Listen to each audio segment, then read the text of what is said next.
Welcome to Morrison Madness. I'm Don. I'm LaShelle. And today we argued about what we were going to talk about. And Yeah, we didn't know what we were going to talk about. out of the hat, we pulled the topic of jobs. Well, yeah. And how we took hobbies Right. and turned them into jobs. Hobbies that have become jobs. Yeah. Yes. Or passions. Maybe not just hobbies, but passions. I don't know. It kind of depends on what your definition of it is. And for me, I'd say most of them were hobbies. Okay. So what hobby have you had that you turned into a job? Well, so I actually, my very first hourly job was lifeguarding, and I was a pool rat. I was the kid that would go as soon as the pool opened, and I was there until it closed, and I lived there. And so I would say that's kind of turning my hobby into a job. I would agree. So I never did work fast food or anything along those lines. My first job there was a lifeguard. And then one semester at the university, didn't you do something else with swimming? Didn't you do synchronized swimming or something? Yeah, I was on the synchronized swimming team. Yeah. In high school, we had a synchronized swimming club. Oh, I didn't know that. And so I was in the synchronized swimming club in high school. Well, it wasn't through the high school. It was just city. But yeah, I did that when I was in high school. And then I did join the synchronized swimming team my freshman year. But they were a club that wanted to travel, and I didn't have Couldn't the afford it. funds to Right. travel. And so they kind of frowned on people being in the club if you couldn't travel. So I didn't join the second year then. But yeah, I had a good time. I enjoyed it. So yeah, swimming in general, I loved swimming growing up. I don't do it near enough now at all. But that would probably be the first hobby that I kind of turned into a job. Even though lifeguarding, you don't really swim. You're still a pool rat. You're there all day. So, how about you? Well, so growing up on a farm, I mean, you learn to do a little bit of everything. I liked working on cars with my dad. So one of my first jobs was working in a garage.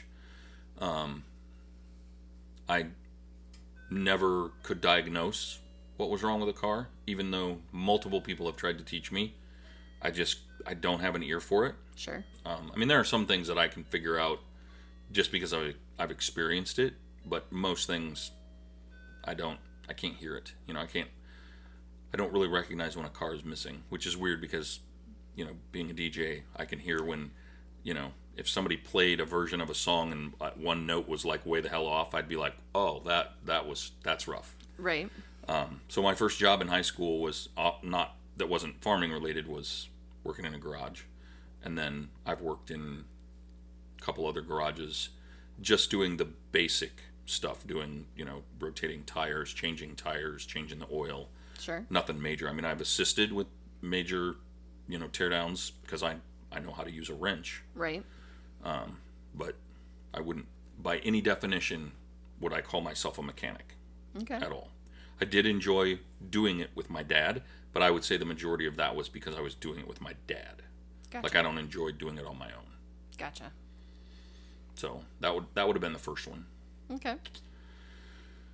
And then I would say the next hobby that I turned into a job, and several of my hobbies that have become jobs, I blame on women. Oh, I gotta hear this. So, my friend Laura, that was on, that is a certified trainer. Right. A long time ago in a galaxy far, far away, Laura and I worked together, and we started dating, and we bought a goldfish and had a goldfish in a bowl, which is a horrible thing to do. I was gonna say, I can't believe you had a goldfish in a bowl. I didn't know. Oh, this is before Don was the fish guy. We had a $5 goldfish bowl and a $2 goldfish, and spent $50 on medicine and stuff trying to keep this little guy alive before we found out that they can't be in a bowl. They need to have a filter. Well, they could be in a bowl if it was a big enough bowl and had a filter. Right. So we ended up buying a tank, bought a filter. That eventually turned into at least 1,000 gallons worth of aquariums in my house. I remember some of your guy friends talking that you like were moving in with them, and you were like, okay, but I have some fish tanks, and they're like, yeah, that's fine. John and Jay. And then they were both like, he didn't have some fish tanks. He had a house full of fish tanks that he was moving into a 2-bedroom apartment, and it literally took over the living room. It was a 3-bedroom apartment. And, a 3-bedroom apartment. They didn't, after they found out how many it was, they're like, no, you can't have that many. You can't have that many of them in the house. But so from there, and that we, went from freshwater fish, from goldfish, which are temperate water fish, to tropical fish, which are like angelfish and tetras, to saltwater fish, to reef aquariums. And I ended up getting a job at one of the local pet stores, and I worked my way up in pretty short time from just working there to becoming the fisher manager, to becoming an assistant manager of the store, to being the manager of the store, to buying the store. Right. And of all of the jobs that I've ever had, it's the only job that I have never woken up in the morning and went, oh, God, I feel fine, but I just want to call in sick. I'm so tired of going. I would go even when I felt horrible. Yeah. I would still go. I loved teaching people about their animals, about helping them with their animals. Didn't matter what animal it was. Animals that I knew nothing about, I learned about them so that I could help people. We had people that specialized with different animals. Devin and Dolan's mom worked there, and she specialized in birds. She knows way more about the birds than I did. But I learned about the birds. Right. Right. And we had a person that was really into reptiles, and so they did most of the reptile stuff, but I learned all about the reptiles. And for a long time, Jill and I bred birds and reptiles. So, and in addition to breeding different types of fish. Sure. So, and of course, all the furry, fuzzy animals. Right. We had those in the store too. When I bought the store originally sold dogs, but we stopped selling dogs. We worked with the animal shelter to help them adopt out dogs, and not sell dogs. So that was one of my first ones that I would consider a hobby into a job besides the mechanic thing. But that took a long time, and it wasn't a straight path. No. And speaking of furry, fuzzy animals, I don't know how much you guys are going to pick up with the microphones that the dogs are play fighting, and normally they're asleep at this time. And look, they peek around the corner like, are you paying attention? Yeah, they're not having any part of sleeping. No. So speaking of the furry fuzzies, we have a couple that are not sleeping like they normally do at this time. So I apologize if you can hear the growling in the background, but so there was that. But that one, it's not a hobby that you just kept working on your own and then created your own job. In the same way, like, I didn't build a pool just because I was a pool rat kind of thing. I became a lifeguard, but there was one step process where this was, I knew nothing about fish. I get a goldfish and find out that I'm killing it, and I fix that, and then it just develops into this love of all things aquarium. I knew how to fish. Well, yes, right. All things aquarium to then ending up working for a pet store and then ultimately buying the pet store. I mean, that's a long progress. So it was over many, many years. Yes. Okay. Yeah, I would say it started in 1990 or 91. I don't remember exactly when the goldfish was purchased. Sure. And then I had the pet store all the way up to 2004. Yeah. So. Right. So several years. I don't think I've have any hobbies that I had that much of a progression to get through to be a job, if that makes sense. But maybe. I don't know. I mean, I did take a lot of swimming lessons, I guess. But. Well, and you started sign language as a hobby. Yeah, I started sign language as thinking that I was going to need a second language at some point in my life. My brother was older. I knew I had to have a second language in college, if not in high school. And I stumbled across sign language, and I really liked it. And I guess, I started learning from a book and from an interpreter in town, in my hometown, when I was grade school. And then actually took a class that was an adult course by an individual in our hometown when I was in grade school, and then nothing really, just out of books from there until college. But then in college, it was my second language.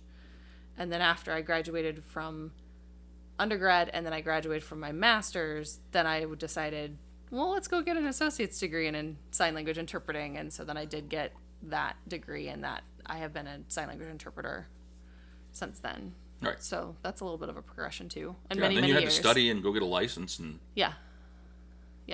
It's an expensive hobby. Even now, the job, what I get paid, doesn't pay for the licensing but usually. To be fair, you don't do it full time. No. It's definitely you do it very still part-time. Yeah, it's definitely still more hobby-ish as far as a job than a job. Right. I can do it as a job if I wanted to. I could talk to the agency that I interpret through and say, okay, I need as many as you can toss my way, kind of thing, Right. and build it into a full-time job if I wanted. I don't want to at this point. I don't need to at this point. Right. But yes, I'm. So then I don't interpret very often, and the amount of time that I interpret, the amount that I get paid doing that, doesn't really even pay for the continuing education that I need in order to keep my license. So it's really, at that point, it's still a hobby in my mind. I mean, yes, it can be a job at any point in time, but it's still a hobby because it costs me money to do it. So, growing up, I worked a lot with my grandfather, and then on my parents' farm, having to fix things, around the house, around the farm, barn doors, anything like that. And my grandfather would buy old houses and fix them up, and I learned, working for him. And I enjoyed building things with my hands. And so taking that and, acquiring tools slowly over years and playing around and building things, some things that were quite junky and, not, you'd want to be careful setting your coffee mug on the coffee table because it might fall down. Or slide off. But growing, that ability to then going and working for somebody and learning different parts of the construction trade, to the point where there isn't any part of it that I haven't done. Right. There's a lot of it that I don't care to do. Like, I don't want to be a cement guy. Right. I can do it. I don't care to do it. I will pay the cement guys to do the cement guy's job. Right. I don't want to be the electrician. I don't like electricity. Right. Shockingly enough. I can do plumbing. I don't care to do plumbing either. More so because of any liability. Right. I prefer to do, and I don't like to do drywall. It's very dusty. So of all the construction things, you don't really like to do it. I like to build things with wood. Like, I like to build decks. I like to build, a shed. Right. Right. I enjoyed doing trim work. I've reached an age where I don't like crawling around on my hands and knees doing baseboard anymore, but that's the kind of stuff that I enjoy doing. And then I enjoy building pieces of furniture.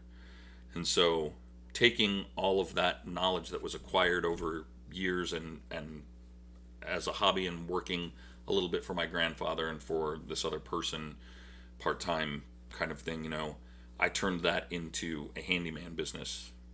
And then from there, I learned even more stuff because people would ask, and I'm like, oh, I've never done that, but you know what? We'll figure it out.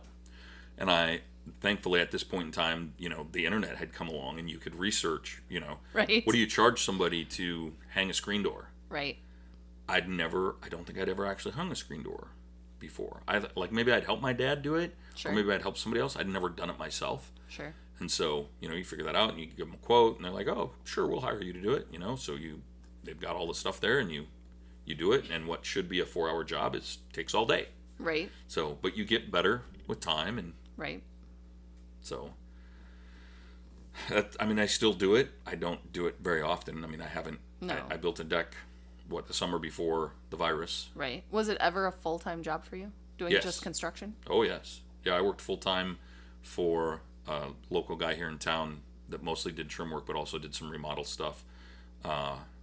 Right up through 9/11, but with 9/11, the market on construction just collapsed because nobody knew what was going to happen. Sure.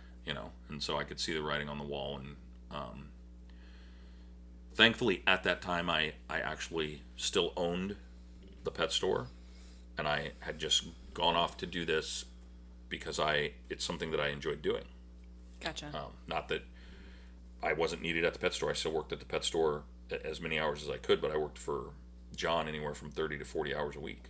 Gotcha. So, and then just recently, I feel like 4 years ago, Yeah. we were building up Star Entertainment, and I went to work for a company in North Liberty. And Dustin was great, and so was his dad. Right. Very, very patient. Anything that I had forgotten, took the time to remind me. Right. So, and a lot of it was doing baseboard, but there was enough doing other stuff that it wasn't 8 hours a day of doing baseboard every day of the week. Right. So. Right. But I can tell you, between being 52 years old and having RA, I cannot. Yeah. Your body just doesn't want to do it. A couple anymore. hours of doing baseboard is about all I can handle, and then it's just too much. The next day I'm in too much pain. Sure. So. That makes sense. And the handyman business at one point was almost full time, but in addition to doing honeydew projects around the house, I mean, in addition to doing handyman construction stuff, I did honeydew stuff. Like I would go buy groceries for somebody if they broke their foot and their foot was in a cast, or I would go walk somebody's dogs, or I would do lawn work or landscaping or haul stuff for somebody or move people. Right. I mean, I did anything and everything Right. as part of that company. So. Right. And that incorporated into it a lot of stuff that I had learned at the pet store, because I would pet sit all kinds of pets, not just dogs. Right. Yeah, So. we even pet set like a bird sanctuary. Yep. When they went on vacation or something, you went Yep. up and took care of the birds and stuff. So I remember that. Yeah. Very cool. Is it my turn? Is that what we're... It doesn't have to be. I can. So, I mean, I have been playing Dungeons and Dragons since forever, since it came out. Right. In fact, at one point, the creator of Dungeons and Dragons, Gary Gygax, was doing, I don't want to call it an internship, but he was doing something here at the University of Iowa with the writers program. Oh. And so he was here in Iowa City for a semester or for the summer. I don't remember exactly which it was. And he was holding D&D games on Sundays at the IMU. And my mom would bring me up and I would go to them. At the time, I didn't know That he was the creator. It didn't. Well, I knew his name was on the book. It didn't sink in. I feel like I was 12, 13 years old. Gotcha. It didn't sink into me the importance, the magnitude Right. of it, right? Right. So later on, when the new sets of books came out, and all of the new things that he had been doing during the gameplay, then it made a lot more sense to me. Then it was a bigger deal, Sure. kind of thing.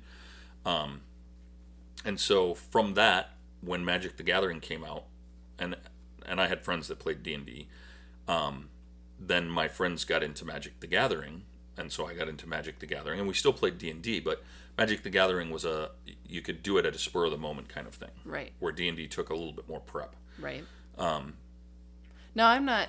I know how to play Magic the Gathering, and we've tried playing Dungeons and Dragons once or twice, but I have never really played Dungeons and Dragons fully. I wouldn't say that I'm a player of that. But is it created by the same person, the same No. group of people? It's Nope. two Two completely completely different. separate things. But most people, if you know one, you know the other. Nope. No. Okay. Because when I talk with people, You say that because, and a lot of people think that because, if you're a nerd and you like D&D, you must be a nerd and like Pokemon, and you must be a nerd and you like Magic the Gathering and Yu-Gi-Oh! And Flesh and Blood. And, well, no, it was more from my experience when we talk to people and we say that we, as we're talking, that it's developed into a store and that we have a store that we do tabletop gaming, Magic the Gathering, and Dungeons and Dragons. Most people are like, oh yeah, they either know what both of those are, or they don't know what either one of them are. There's very few that I have noticed. D&D is the largest role-playing game that there is. Okay. There's very few people that I know that if they know what Magic the Gathering is or Dungeons and Dragons is, they don't know what the other one is. Magic the Gathering, if not being the number one trading card game in the world, it's second to Pokemon. Okay. So. Okay. Magic the Gathering grew so quickly and got so big, they eventually bought the company that owned D&D, which was TSR.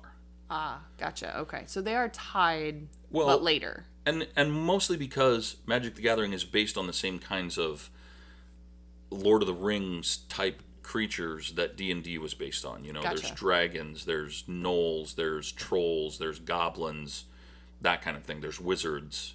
Right. So where Pokemon is, all of these made up little cartoon animal things, it's not related. Right. Okay. That makes sense. So that's where the tie-in comes from. Gotcha. And yes, enjoying that so much and spending so much time and money buying new sets whenever they would come out, my collection grew.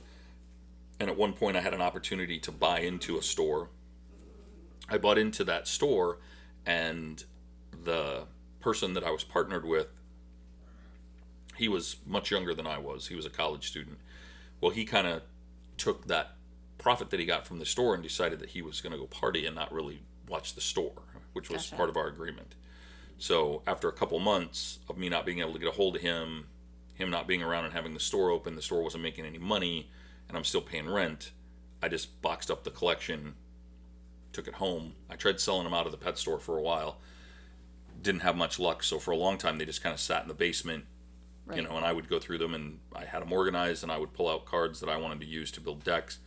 But again, at that point it was just a hobby, and I would randomly buy new cards when they came out. Gotcha. So it wasn't until 9 years ago.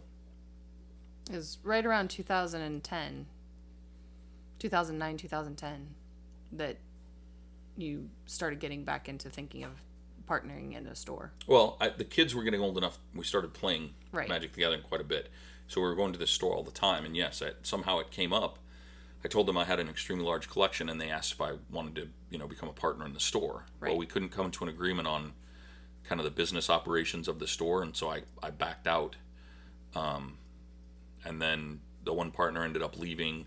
Right. I ran into the partner that was still here a few years later, and the conversation began again, and we partnered up, and we had a store, and we made a good go of it. But from the get-go, we had just a catastrophe after catastrophe. Yes.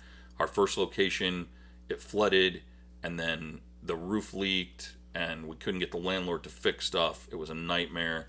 So we moved out of there to a location downtown, which was smaller, more rent, but people said, "Oh, if you're closer to downtown, you'll get more traffic." Well, we were buried in the inside of Right. this mall area thing, and the landlord who said that they would put a sign up Never did. So nobody knew where we were at. Right. And it used to be like it was on the inside of this building, but before it had was been on the open. inside, it was open. It was like an alleyway. Right. And then the owner of the building or landlord of the building had closed it. Had originally said when you rented that you said that, well, sometimes we have these events and we have a bunch of people come and play and we set up tables. Can we use this indoor area between all these stores then to do it, because it'll be on usually a weekend or Friday night or something that way, so the other stores in that area shouldn't be open. And they were fine with it, and then that lasted all of once or twice, and then they decided that wasn't okay anymore, and so then you weren't able to do. But not only that, they put doors on everything and enclosed everything. Right where it had been open and people could kind of walk through, even though you're walking under this building. Right. It was had 4 different openings. Right to the outside, and you could just walk in. Well, when they put the doors on, they had them all on timers, and Right. at 6:00 they all closed. Well, we were open until 9:00. Right. And so you didn't usually open until 5 or 6. Right. And so then really you were closed even though you were open. Yes. Yes. And we would try and prop the door open, and a maintenance guy would, unprop it open, and yes, it was a nightmare. Yes. And so we tried moving one more time to another place, and it just, at that point, we'd had too many issues, and we didn't have a good name, and it just didn't work. Right. You didn't have the following anymore. And during that time, I feel like a dozen other game stores popped up in the area. Well, it wasn't that many, but yeah. It felt like that many. I mean, I just remember every time I turned around, there was one other another one already in town, and 2 other ones opened up, and started really heavily into Magic, and Right. yes. Right. So then there became other places, and then that thinned out the population that was interested in that, and yes, so then it was harder to get people to come into the store. Yes, and then we still had the location open until the virus happened, and then, Right. at some point, I'd like to reopen a store, but... Right. But currently, with everything, you're just running it online. Right. Out of the house here. So, yeah. So I feel like that's probably a good place to stop. I feel like this is going to have to be a two-parter. Okay. we have more jobs that have become hobbies. Yes. Yes. So please check us out on Facebook, Twitter, Instagram, TikTok, all of the... Are we on TikTok? We're not on TikTok. We're individually on TikTok, but Right. I have never posted on TikTok. I don't know if you have or not. You recorded a video that you said you were going to post on TikTok. Yeah, I don't know that you did. I don't remember. Anyway, check us out on the social medias. We should probably make a TikTok. Thanks for tuning in, and check out the next one where we, go through the rest of the hobbies that have become businesses. Yeah. Take care. We'll see you next time.